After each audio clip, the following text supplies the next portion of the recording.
യേശുവെ പോലെ ആകുവാൻ be like Jesus weekly devotional തോട്ട്സിലേക്ക് സ്വാഗതം. ഒരു 10 വർഷം മുമ്പ് വരെയും ഭാഷ ഒരു പ്രശ്നമായിരുന്നു. പുതിയ ടെക്നോളജിയുടെ ആവിർഭാഗത്തോടെ ലോകത്തിലെ ഏതു ഭാഷയും, അത് ടെക്സ്റ്റ് ആകട്ടെ വോയിസ് ആകട്ടെ, നമുക്ക് വേണ്ടുന്ന ഭാഷയിലേക്ക് ട്രാൻസ്ലേറ്റ് ചെയ്യാൻ കഴിയും. ആശയവിനിമയം സുഗമമാക്കാൻ ഇതിലൂടെ കഴിഞ്ഞു.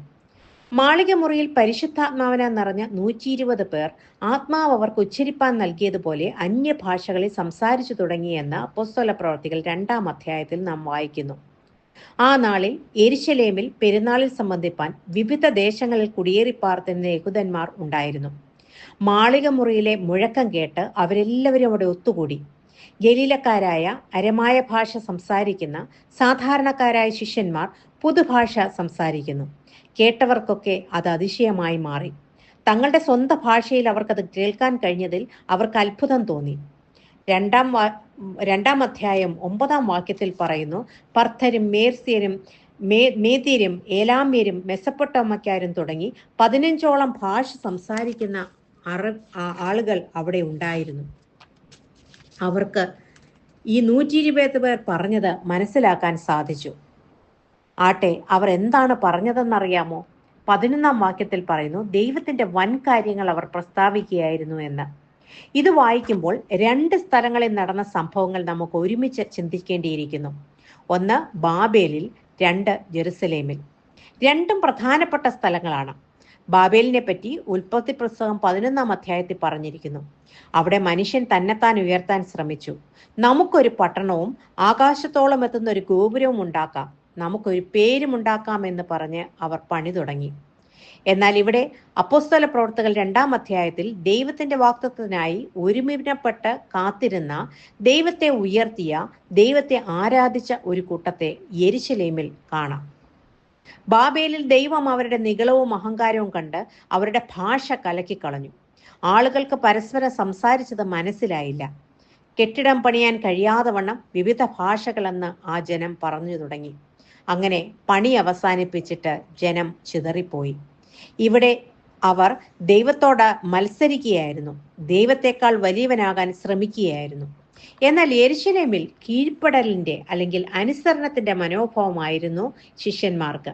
അതിനാൽ തന്നെ ആത്മാവ് ഉച്ചരിക്കാൻ നൽകിയ ഭാഷ സംസാരിച്ചപ്പോൾ മറ്റുള്ളവർക്ക് അത് മനസ്സിലാക്കാൻ കഴിഞ്ഞു.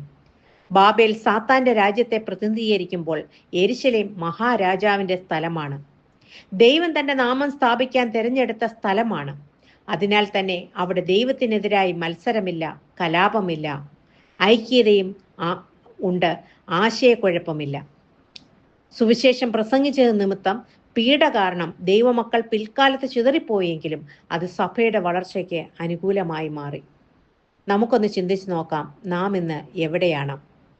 ഭാഷയുടെ ആശയക്കുഴപ്പം സൃഷ്ടിക്കുന്ന, ദൈവത്തോട് മത്സരിക്കുന്ന ബാബേലിലാണോ, അതോ പല ഭാഷകൾ സംസാരിച്ചിട്ടും വ്യാഖ്യാനിക്കാൻ കഴിഞ്ഞ, ചേർത്ത് നിർത്താൻ കഴിഞ്ഞ, കീഴ്പ്പെടാനും അനുസരിക്കാനും കഴിഞ്ഞ യെരുശലേമിലാണോ നാം? വാസ്തവത്തിൽ പെസഹായ്ക്ക് ശേഷം 50-ാം ദിവസം മോശയ്ക്ക് സീനായിൽ മലയിൽ വെച്ച് ന്യായപ്രമാണം ദൈവം നൽകി. അതാണ് പെന്തക്കോസ്തായി അവർ ആചരിച്ചത്. ഇവിടെ ഇത് യേശു എന്ന ലോകസ്ഥാപനത്തിന് മുൻപേ അറുക്കപ്പെട്ട കുഞ്ഞാടിന്റെ ക്രൂശ് മരണത്തിന് ശേഷം വന്ന 50-ാം നാളിൽ ഒരു പുതിയ പ്രമാണം, ഒരു പുതിയ സഭ ഉടലെടുക്കുന്നു. ന്യായപ്രമാണം മോശയ്ക്ക് കൊടുത്തപ്പോൾ പുറപ്പാട് 32 അധ്യായം 28-ാം വാക്യത്തിൽ പറയുന്നു, 3000 പേർ മരിച്ചു എന്ന്. എന്നാൽ ആത്മാവ് നിറഞ്ഞ പത്രോസിന്റെ ഒറ്റ പ്രസംഗത്താൽ 3000 പേർ പുതുജന്മം പ്രാപിച്ചു എന്ന് അപ്പോസ്തല പ്രവർത്തികൾ 2-ാം അധ്യായത്തിൽ നമുക്ക് കാണാൻ കഴിയും.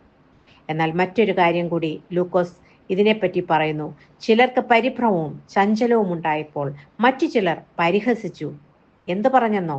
ഇവർ പുതുവീഞ്ഞ് കുടിച്ചിരിക്കുന്നു എന്ന്. മധുരമുള്ള പുതുവീഞ്ഞ് ലഹരി പിടിപ്പിക്കുന്നതാണ്. അതുകൊണ്ട് തന്നെ അവർ അറിയാത്ത ഭാഷ സംസാരിച്ചു എന്ന് പറഞ്ഞ് ചിലർ പരിഹസിച്ചു. ഇന്നും ആത്മാവിന്റെ പ്രവൃത്തികളെ പരിഹസിക്കുന്ന, പുച്ഛിക്കുന്ന പലരും നമുക്കിടയിലുണ്ട്. എന്നാൽ നമ്മുടെ ചെവിക്കോ കണ്ണിനോ ഹൃദയത്തിനോ ഗ്രഹിക്കാൻ കഴിയാത്ത പലതും ദൈവരാജ്യത്തിലുണ്ട് എന്ന് നാം അറിയേണ്ടിയിരിക്കുന്നു. എല്ലാറ്റിനെയും വിമർശിക്കാതെ ഇതിൽ സത്യം വല്ലതുമുണ്ടോ എന്ന് അന്വേഷിച്ചറിയാൻ ശ്രമിക്കുക. ഈ ആഹ്വാനത്തോടെ ഈ ധ്യാനചിന്ത ഇവിടെ അവസാനിപ്പിക്കുന്നു. God bless you all.